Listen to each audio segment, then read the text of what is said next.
Joje dirba sadistai. Žiaurūs kankinimai tardymo metu – tai mitas ar realybė.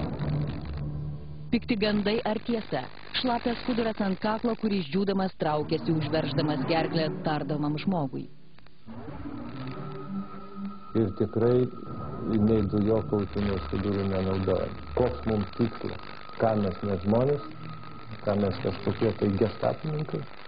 Mes esam lygiai tokie pat žmonės. Ne, palauk, koks tikslas? Čia galima būtų, šiek tiek diskutuoti.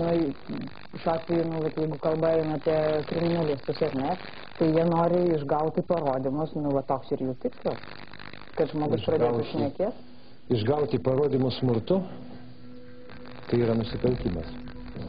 Taip sako pareigūnas, vienas iš Biržų policijos vadų. Jis 100% garantuoja, čia smurto nėra. Šiandieną išgirsime ir slaptą pašnekovą. Jis ne iš Biržų, tačiau ne vienerius metus policijos darbą matė iš arti.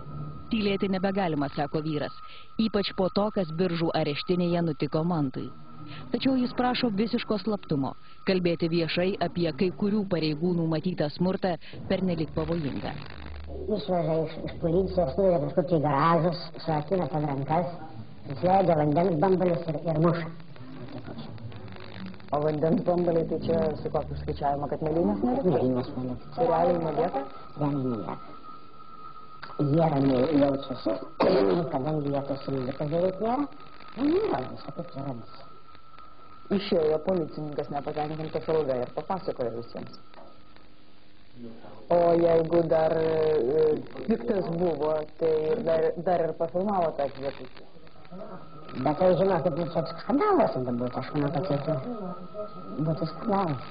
O čia šiuo atveju tas beveik nebijoja, kad buvo panaudotas šlapias skuduras.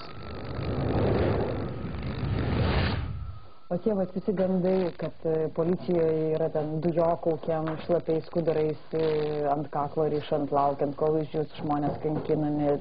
Jeigu toks faktas būtų ir toks žmogus atsirastų, kuris teigia, kad buvo policijoje kankintas ar panaudotas, kaip jūs sakot, sadizmas kažkoks prieš jį, tai būtų nedelsiant pradėtas ikiteisminis tyrimas, renkami įrodymai ir toks pareigūnas būtų patrauktas. Tvarka, tai čia yra teorija, bet iš kur žmonės pasakoja, taip vaizdžiai pasakoja, kaip dedamos dujokaukės, kad ten kažkoks klapanas užsukamas, kad trūktų degonės ir žmogus ten vos nealpsta. Kitas sadizmo būdas irgi, žinot, pakankamai smulkiai pasakojimas, kad šlapias skuduras atviniojamas aplink gerklę, užrišamas ir kai skuduras džiūsta, jisai traukiasi ir veržia. Matot, aš nežinau, galima mes kalbėti, sakysim, romanus kažkas rašyti, kažkas tą daryti, galbūt apie dujokaukės, apie skudurus, apie, nežinau, vituoklius, apie bet ką galima kalbėti. Netekusi sūnaus teatro režisierė Manto mama kalbėti su žurnalistais ryžosi ne iš karto po tragiško įvykio. Negalėjau iš karto patikėti tuo, kas įvyko, pasakos 47 metų moteris. Verkiau, tylėjau ir laukiau, sako Vita, Manto mama. Ji tikėjosi sulaukti, kad patys pareigūnai, pradėję tyrimą dėl sūnaus mirties, per 3-4 mėnesius pabaigs tyrimą ir Vitai pateiks atsakymus į keistus klausimus šioje istorijoje. Apie žiaurius kankinimus tardymų metu moteris sako, nebuvo girdėjusi. Pasakojimai, kaip žmogus gali būti dusinamas užveržus gerklę šlapiu rankšluosčiu, laukiant, kol jis išdžius ir ims veržti aukos kaklą. Tokiais pasakojimais Vita nenorėjo tikėti. Įrodyti, kad pareigūnai smurtavo beveik neįmanoma. Nebent prabiltų patys pareigūnai, nebent kažkas iš jų tai nufilmuotų ir išdrįstų atsiųsti medžiagą televizijai. Slapta nufilmuotos medžiagos šiame pasakojime apie tai, kas vyko Biržų areštinėje, kai čia pateko Mantas, nėra. Tačiau yra pakankamai sensacingų ir paslaptingų dokumentų, kuriuos gavo Manto mama. Kodėl pareigūnai taisė Manto mirties valandą? Kodėl kameros apžiūros metu nerado rašymo priemonės, su kuria neva Mantas parašė kameroje atsisveikinimo raštelį? Aš tik tai galiu įvardinti pareigūnus, dirbančius Biržų policijos komisariate, kad tai yra sąžiningai, kad juos būtų galima kaltinti. Kaip iš jūsų žodžių suprantu, reiškia, galbūt kažkas, kad jie tai vos nenužudė Mantą Pikūną. Tai čia yra tikrai absurdas ir su tuom aš kategoriškai. Mantui te buvo 20. Įkvėptas kai kurių savo mamos teatro režisierės statytų spektaklių, Mantas parašydavo eilėraščių. Jam patikdavo kurti eiles. Jam patiko stebėti, kaip kuria mama, ginčytis, diskutuoti. Tačiau Mantas domėjosi ir kompiuteriais. Buvo netgi įstojęs į Kauno technologijos universitetą. Su mamos broliu buvo išvažiavęs į Norvegiją užsidirbti. Reikėjo pinigų jo akių operacijai. Sugrįžo, džiaugėsi namuose. Po to pateko areštinėn ir iš ten po pareigūnų tardymo nebegrįžo. Kad jie to teisinio tokio atpildo tikriausiai negaus, nes jie bus toliau dengiami. Dabar perdavė tą bylą tirti pasvalio. Tai ką jums tada? Susitaikite? Susitaikite su tuo, kaip yra? Susitaikite su tuo, kas atsitiko? Žinokit, net nežinau. Susitaikyti su tuo, dėl to čia ir kalbu, kad susitaikyti su tuo negaliu, kad negaliu ramiai miegoti, kad visą laiką... O kodėl kalbate tik dabar? Kodėl ne po įvykio, ne du? Todėl, kad tikėjau, kad vyksta tyrimas, kad nereikia viso to viešinti, kad vyksta tyrimas ir viskas bus išaiškinta. Tai reikia teisiškai viską padaryti, o nesukelti emociją žmonėm. Kam viso tai, jeigu vyksta tyrimas? Taip, aš laukiu tyrimo pabaigos.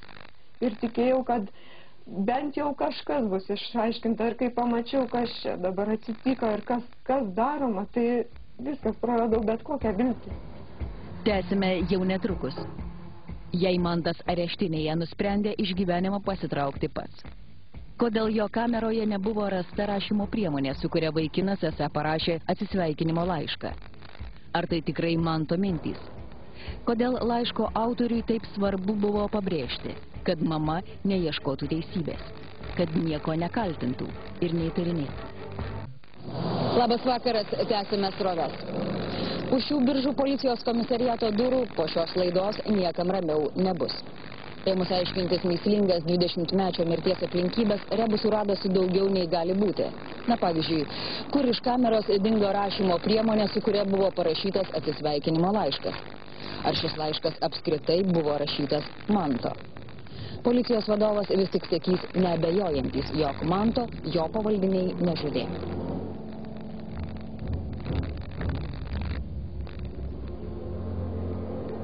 Šitoj vietoj policija iš vis labai įdomi elgėsi. Yra duomenys, kad jisai mirė naktį, 3 valandą. O policininkai vienas tvirtina, kad jisai radęs kameroj darė dirbtinį kvėpavimą jam, nors jisai buvo sustingęs ir ant jo buvo lavandinas atsiradęs. Reiškia, melavo policija. Ar jie buvo tiek išsigandę, kad jie nesuprato, ką reikia sakyti, ar jie čia vienas per kitą bandė kažkaip pasiteisinti. Bet tokie dalykai yra net nurodyti teismo nutarty Panevėžio apygardos teismo. Žudyti žmonės dėl to, kad jie mažas algas gauna, tai jie taip pyktį išlieja. Jie taip nori kažką sužinoti. Nusikaltėliai, tai yra nusikaltėliai. Ir suprantat, kaip aš visą laiką ir galvoju, tai kaip policijos pareigūnas pačiam policijos komisariate yra saugus ir teisus visą laiką, ar jis yra nebaudžiamas. Kasgi nutiko Mantui areštinėje? Kodėl jo gyvenimas nutrūko? Vaikinas pasitraukė pats, kaip sako policijos pareigūnai, ar buvo netyčia nužudytas tardymo metu? Mantui nuo vaikystės brangiausi žmonės jo mama, močiutė, jo sesuo. Nuo gimimo vaikas augo be tėvo. Labai ilgai Mantui mama netgi nesakė, kad jo tėvas yra Biržų policijos kriminalistas, gyvenantis čia pat netoliese. Vitos ir Manto tėvo kriminalisto gyvenimas kartu nesusiklostė. Tačiau komisariete, kuriame Manto gyvybė užgeso, visi žinojo, kad vaikinas yra pareigūno. Tiesa, anksti į pensiją išėjusio pareigūno sūnus. Aš žinokit, aš iš vis nesusigaudau. Ir kai galvoju, kad apie tą kažkokį likimą, kažkokį, kai apsisuko toks ratas baisus ir tas Reikėjo man sutikti tą žmogų, reikėjo jį įsimylėti, reikėjo nuo jo gimdyti sūnų ir paskui reikėjo taip, kad jis ten, kur jisai dirba, jį nužudytų. Tai ir kažkas... Kai Mantas pateko į areštinę, dabar Vita pasakoja, ji būtų išgelbėjusi sūnų, jei būtų skubiai jam ginti pasamdžiusi privatų advokatą. Tačiau moteris sako pasitikėjusi Manto tėvo kolegomis. Dar daugiau, kriminalistų Biržų komisariete dirba ir jos klasiokas. Atrodė, nieko bloga sūnui komisariete negali ir neturi nutikti. Kriminalistas yra jūsų klasiokas? Taip. Dėl to aš dėl to ir nukentėjau, kad aš... Vita, tai jūs man tada paaiškinkit, tai kas čia vyksta tada? Nežinau, Biržuose, kai visi vieni kitus pažįsta, ar mes prieš tai buvo klasės susitikimas, mes 8-metį mokyklai kartu mokėmės. Ir norite pasakyti, kad jis išdrįso, jeigu... Taip, ne, jisai man pasakė, jis pasakė teisybę, pasakė, Vita, aš tavo sūnaus nei akyse nemačiau po to, kai mes, tai reiškia, aš nusiplaunu rankas, negalvoju, kad čia aš prikišęs rankas, galbūt jis ne pats, gal ten tie kiti, aš nežinau, bet jis akių man nerodo, jis nebuvo net laidotuvėse, važiavo visi klasiokai, jis vengia manęs. Bet tas ir yra baisiausia, kad tie patys žmonės, aš suprantu, kad jis būtų ten jų vaikam kažką padaręs, kažką baisaus padaręs, taip, tik tai duoti galvą ir taip jį tardyti, kad jis pasakytų. Bet dabar kažkoks kompiuteris, jisai man pasakė, taip su tokia ironija pagieža, sako, gerai, tegu pasėdi. Man mamytė atnešė pavalgyti, tegu pavalgo, pasėdi. Gal tu parašyk jam raštelį, sako, aš galvoju, ką jam rašyti. Ir tada jisai pasakė man, jeigu tavo raštelis nepadės, reikia duoti į rūrą. Bet taip jisai man pasakė, aš nesupratau, ką tai reiškia. Tikrai žinokit, nesupratau. Jisai pasakė, jeigu tavo raštelis nepadės, reikia duoti į rūrą. Ir tą naktį jie tada tą ir darė. Tai esu įsitikinus, nes aš mačiau, kaip atrodė sūnus po mirties. Kaip? Kodėl Mantas apskritai pateko į areštinę? Vita pasakoja tądien užtrukusi darbe. Biržų kultūros rūmuose ji dirba teatro režisierė. Ruošiasi būsimai spektaklio premjerai. Namo ji ketino grįžti dar negreitai, kai paskambino nepilnametė jos dukra ir pasakė, kad į jų namus prigužėjo policininkų, kurie ieško Manto. Skubiai į namus sugrįžusi moteris sužinojo, pareigūnai atėjo daryti kratos Manto kambaryje. Prieš kelias dienas Biržuose buvo apiplėšta draudimo bendrovė, buvo pavogtas 800 litų vertės kompiuteris. Kaip tik kažkokį svetimą kompiuterį Mantui pasaugoti ar pataisyti buvo davęs iš matymo pažįstamas vaikinas. Sulaukę sugrįžusio Manto, pareigūnai jį sulaikė. Jį išsivedė ir paskutiniai žodžiai, kuriuos aš iš jo išgirdau, ne man netgi, nes aš tikrai netikėjau, kad jisai negrįš ir kad čia toks baisus dalykas atsitiks. Aš iš tikrųjų stovėjau čia ir mačiau, kaip jam dėjo antrankius. Jis pasakė, nereikia, aš ir taip išeisiu. Bet ta moteris pasakė, reikia, uždėjo antrankius, aš net nežiūrėjau per langą. Nes galvojau, kad tikrai bus labai sunku ir jam, ir man. Aš neištversiu, aš verksiu ir aš nežiūrėjau per langą. Jį išsivežė. Ir nuo to karto aš jau nemačiau. Jis nebegrįžo man. Pirmadienį. Dar nenujausdama, kad Manto nebepamatys, Vita atėjo į Biržų policijos komisariatą. Čia pasikalbėjusi su pažįstamu kriminalistu, su tuo klasioku, moteris visai nurimo. Mantas pareigūnams teigė nedalyvavęs vagystėje. Tardomas jis neturėjo ko prisipažinti ir tylėjo. Tačiau jau antradienį moteris sulaukė nepažįstamo vyro, valstybinio advokato skambučio. Iš to advokato paskolintų tušinuku Mantas mamai buvo parašęs laiškelį, ko jam labiausiai reikia areštinėje. Kojinių, matematikos uždavinyno, sąsuvinių, lašų akims. Antradienį ryte valstybinis advokatas perdavė Vitai Manto pageidavimų sąrašą. Tuo metu advokato kabinete pasigirdo nelauktas telefono skambutis. Tai buvo antradienio rytas, dukra jau buvo išėjusi į mokyklą, todėl galvoju, kad buvo po 8:15. Paskambino į paprastą telefoną vyras ir pasakė, čia aš esu jūsų sūnaus advokatas, Turiu jums nuo sūnaus raštelį, ateikite pas mane į kabinetą, pasakė kur, ir pasakė, kad ateičiau iki 9, nes jam po to teismas. Ir aš pas jį kažkur buvau be 29. Ir tada pasigirdo skambutis, jisai atsiliepė ir pasakė, kad ten su kažko pakalbėjo, jisai sako, aš dabar su jo motina kalbuosi. Ir padėjo ragelį, aš dar tą raštelį man paskaitau, ko jisai prašo manęs atnešti ten. Ir jisai sako, dabar aš jums pasakysiu baigtą žinią. Ir aš visą nutirpau, galvoju viskas. Kažką man tas prisijėmė. Dabar jį pasodins. Tai buvo pirmoji mano tokia mintis. Kažką ten išpainė ir viskas. Ir dabar jisai sėdės. Jis sako paskui, ne, gal aš jums nesakysiu, eikite į tą policijos komisariatą, nes ten ne policijos komisariatą, tas buvo jo kabinetas. Į tą kabinetą ir jums pasakys tyrėja. Sakau, sakykit.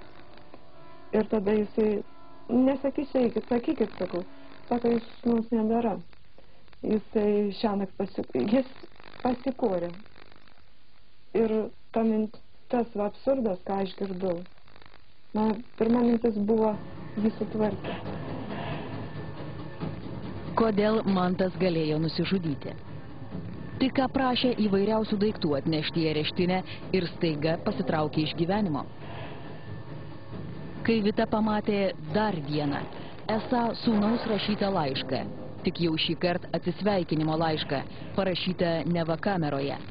Moteris skubiai kreipėsi į privatų advokatą. Kuo Mantas rašė, jei rašiklio kameroje nerasta? Jeigu jis ten nusižudė, parašęs raštelį, tai atvykę apžiūrėti tos įvykio vietos, pareigūnai turėjo ten rasti ir peštuką, kažkur tai šiukšlių dėžėje ar kažkur. Pasikarti jisai negalėjo dėl to aukščio skirtumų, dėl paklodės ilgio, jis turėjo naudoti šiukšlių dėžę, šiukšlių dėžė nebuvo naudota. Turėjo būti nešvari paklodė, turėjo būti žymus matyti. To viso yra nerasta. Tai kelia pirmą mintį, kad įvyko ne taip, kaip yra užfiksuota.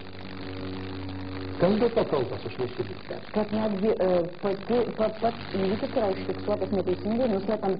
Nuslėpant į kurios dalykus, arba jų nebuvo, tai iš vis nenuslėpa, arba buvo visai ne taip, kaip yra surašyta. Matosi, kad tuo metu, kai atsirado, reiškia, negyvas žmogus areštinėje, buvo didelė sumaištis. Tai vienas per kitą, kada jau paaiškėjo, kad ten yra negyvas žmogus, buvo labai prieštaringi. Kaip atrodo vidus kameros, kurioje buvo laikomas Mantas, pamatyti mes negalime. Policijos vadovybė kažkodėl to neleidžia. Pagal bylos medžiagą, kamerą turėjo stropiai apžiūrėti pareigūnai. Bet rašymo priemonės joje jie nerado. Jokios. Argi patyrusiems bylos tyrėjams tai nebuvo keista? Kuo kameroje rašė Mantas, jei rašiklio jis neturėjo? Kad būtų įtikinamiau, kad jis tikrai nusižudė, aš manau, kad jie ėmėsi tokios taktikos, kad reikia parašyti tą atsisveikinimą raštelį ir visiems bus aišku, jis pats tai padarė. Jie tai kas? Tai kriminalistai. Tie, kurie jį tardė ir kažką norėjo iš jo sužinoti. Ir aš galvoju, kad jis buvo dusinamas. Ir jie nepaskaičiavo, kad Mantas neseniai atlaikė 2 operacijas. Jis gavo 2 narkozės. Jie neapskaičiavo. Ir jie po to bandė jį atgaivinti, aišku. Ir nepavykus nutarė viską atkelti į rytą, kai kriminalistų jau nebėra. Jie jau išėjo, nes jie 1 valandą baigė darbą ir jų nėra. Viską atranda šitie postinis, vyresnysis postinis. Keičiasi pamainos, judėjimas didelis. Ir imitavo paskui pasikorimą. Kodėl, jūs pagalvokit, kodėl jis nusižudė su ištisą susukta paklodė? Tai ar negalima jos atplėšti ir tikrai greitai, neskausmingai pasikarti? Kodėl? Todėl, kad reikėjo užslėpti, nes kaklas buvo visas nubrozdintas. O plati stranguliacinė vaga, tai užslėpia daugą. Ir suprantat, aš mačiau, čia kaklas buvo nubrozdintas, kaip kad su aštriu kažkokiu siūlu ar kuope apbraukta. Kokia rašymo priemonė surašytas šis atsisveikinimo raštelis? Matosi trynimo pėdsakai, todėl advokatas spėja, kad pieštuku, kurio Manto kameroje nebuvo. Kad rašyta pieštuku, tai tik spėjimas.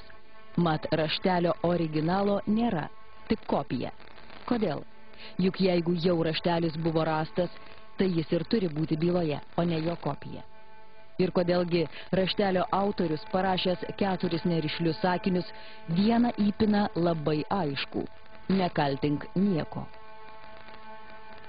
Netikiu, kad jis man parašė šitokį laišką. Čia yra absurdas, čia yra kažkoks kratinys, tai nėra atsisveikinimo laiškas. Ir žinau, kad jeigu jis būtų atsisveikinęs, jis būtų tikrai atsisveikinęs ir su sesė, ir su močiute dar. Nes tie žmonės jam buvo svarbiausi gyvenimo. Čia yra kažkas šalto, nesuprantama, kažkoks nelogiškumas iš vis.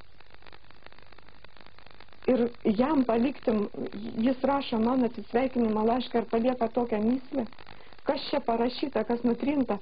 Kaip žmogus atsisveikindamas areštinėje rašo spausdintinėm raidėm ir net jokio parašo nėra. Kol Mantas dar nebuvo palaidotas, įsigandusi Vida paprašė antstolio pagalbos, kad būtų užfiksuota, kaip atrodo jos sūnaus kūnas. Mirties bylą tyriantis vietinis Biržų prokuroras kažin kodėl nematė smurto žymių ant Manto kūno. Antstolis nufilmavo jų ne vieną. Tik tokios medžiagos televizijoje rodyti neleidžiama, todėl jų negalite pamatyti. Kaip jisai mirė su antrankiais. Yra likę žymės ant riešų. Jisai mirė su antrankiais. Tai tas nieko nesako. Tai aš mačiau sūnų po to. Aš mačiau, kaip jisai atrodė, kaip atrodė veidas. Pavyzdžiui, prokuroras nemato jokių smurto žymių. Jisai sako, kad jokių smurto žymių nebuvo ant kūno. O aš mačiau, kad jo visa akis kairė buvo mėlyna. Lūpos buvo mėlynos, sukepę ir jos pakraujavusios, va jos sukepusios. Visi tie spogeliai, kurie buvo ant veido, jie nudrėksti. Jie man sako, kad ekspertai išvada, kad prieš mirtį 2-3 valandos prieš mirtį jis galbūt išsispaudė spogelius. O panagės jo švarius. Ir aš sakau, ekspertų, juk yra ten paimti tie mėginiai, aš sakau, tai kaip tada panagės švarios? Jūs nesuprantat, sako, panagės švarios, tai reiškia nagai nukarpyti. Taip, aš nesuprantu. Dabar jau ir aš nebesuprantu. Žmogus sugalvojęs, kad gyvenimas jam nebemielas, kaip tai rašoma šitam raštelėje, nusprendžia susitvarkyti veido odą. Be veidrodžių. Be jokių, jis neturėjo jokių... Paskui kažkaip atsikrato tų nagų, kuriais tvarkėsi veidą. Taip, ir dar... Ir čia, palaukit, bet čia policijai čia yra normalus paaiškinimas? Tai yra normalus paaiškinimas ir dar... Jie rimtai sakyti? Jie net šito net netiria, jie iš vis šitų dalykų netiria. Jie net netiria, kaip jis galėjo kamerai parašyti atsisveikinimo laišką, jeigu ten nebuvo rašymo priemonės ir trintukas. Su kuo jis parašė? Vadinasi, šitas laiškas... Ką jie sako šitą klausimą? Nieko jie neatsako. Nieko. Tai kas jam angelas toks numetė pieštuką ar ką? Niekas nematė čia net jokio tikslo į tai gilintis. Tik tai apygardos teisėjas į tai atkreipė dėmesį. Tai motina kelia versiją ir aš taip sakyti, linkęs tą dalyką, kad jis turi būti labai išaiškinta gerai, kad jisai mirė su antrankiais. O su antrankiais jis aišku pasitarti galėjo. Jeigu jis mirė su antrankiais? Jeigu mirė su antrankiais, jis nužudyti galėjo. Bet tai čiagi skandalas yra. Jeigu paaiškėtų, kad prokuroras neužfiksavo, nepamatė žinių... Nieko nereikia paaiškėti. Jeigu neuždavė klausimą ekspertams... Yra pateiktos spalvotos didžiulės nuotraukos, yra raudona juoda juostelė užfiksuota antstolio daryta. Tai nereikia, kad paaiškėtų, tai jau dabar yra aišku, tik man neaišku, kaip tai bus aišku. O kaip galėtų būti paaiškinta? Kodėl prokuroras nematė tokių svarbių dalykų? Kodėl policija nefiksavo tokių svarbių dalykų? Dar kažkaip pasižiūrėčiau būti prokuroroje. Ir nežinau, kaip reikia paaiškinti. Dabar jau stebisi ir visko matęs Vitos advokatas. Atsakymų jokių, o byla, atspėkite, taip, ji buvo nutraukta. Ekspertams te pateikus, kaip advokatas sako, vienintelį klausimą – ar Mantas užduso. Ekspertai netyrė, kodėl jis užduso. Pats taip norėjo, ar kažko nepaskaičiavo tardantis pareigūnai. Tik generaliniai prokuratūrai paliepus byla tyriama toliau. O štai ką ir šiandien išgirstame Biržuose. Policijos komisariato vadovybė įsitikinusi. Nėra čia ko tirti. Mantas pasitraukė pats. Tai kam vyksta tyrimas, jei policija jau žino atsakymą? Ši tragedija yra labai nemaloni ir mums. Nemaloni tuom, kad jinai visgi įvyko, kad iš gyvenimo pasitraukė jaunas žmogus. Taip, bet jūs jau sakote, kad jis pasitraukė iš gyvenimo, nors ikiteisminis tyrimas dar tik atliekamas. Nu, tai matot, yra situacija tokia, kad taip yra. Toliau, sakysim, kodėl tai įvyko. Ką tada tyrė prokurorai? Kodėl tai įvyko? Prokurorai tai atlieka ikiteisminį tyrimą. Tai gerai, sakykime, tie pareigūnai, tie prokurorai, jie tyria, pavyzdžiui, kuo buvo parašytas vadinamas atsisveikinimo raštelis. Matot, toliau jau yra ikiteisminio tyrimo duomenys, kuriuo aš neturiu teisės komentuoti.